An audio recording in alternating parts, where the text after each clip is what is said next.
You only have 18 summers. My body went half still and my head turned in what felt like slow motion, but was really a quick double take. Did that just say what I thought it did? Oh my goodness, that's me. That's my son. He's 18 and this is his 18th summer. It was the kind of mathing my heart understood before my brain figured out. Normally, I'm here as your coach, Clara May, with a tool or a takeaway, something to hand you.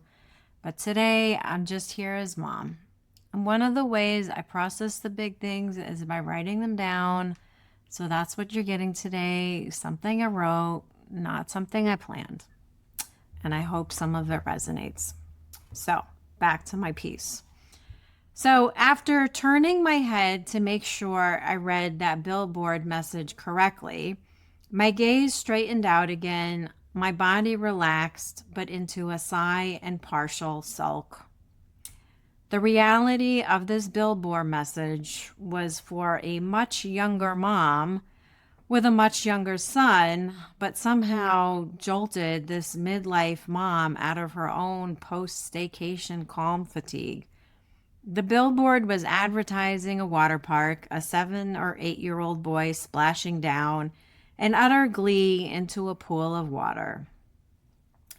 You only have 18 summers. That is all it said.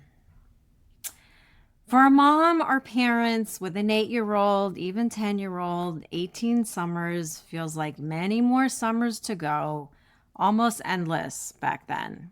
But still, the emphasis on the time with your child brought a finiteness to me in this moment, realizing I am at the end of those 18 summers with my son.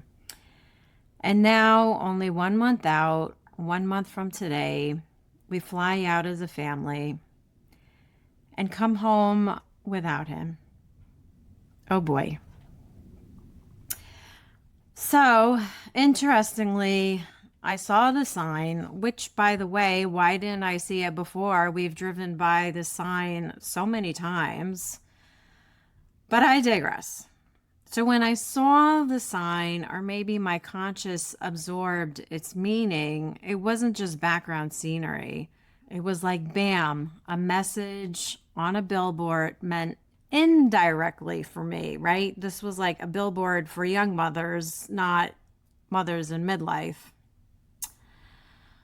As it was, when I saw the sign, we were actually on our way home from our own staycation water park adventure, a different one that was advertised. It was a new resort type place with pretty big indoors and outdoor water features, an artificial peach pool with a few slides and water obstacle things outside, and then massive slides inside. One of them, our family of four, could go down an inner size inner tube together. And I did it twice. Anyway, this type of vacation isn't usually my first choice for a vacation. I'd rather go where there are good places to hike. I like to feel covered by lush greenery, not out in the open sun for hours on end. But several months ago, my husband said, want to go to Icona? That's the name of this staycation resort. And I sort of gave a half yes. So then he emphasized it's his last summer. So then I shrugged and said, sure. And so now this staycation water park trip does indeed hold a lot more emotion feeling than half a shrug to my husband's suggestion. And I'm glad we went. But as I reflect on that billboard, I also realized it was the last time we'll go to a water park. In exactly a month, we'll take our son to college. And I'm sure he will continue to go to water parks.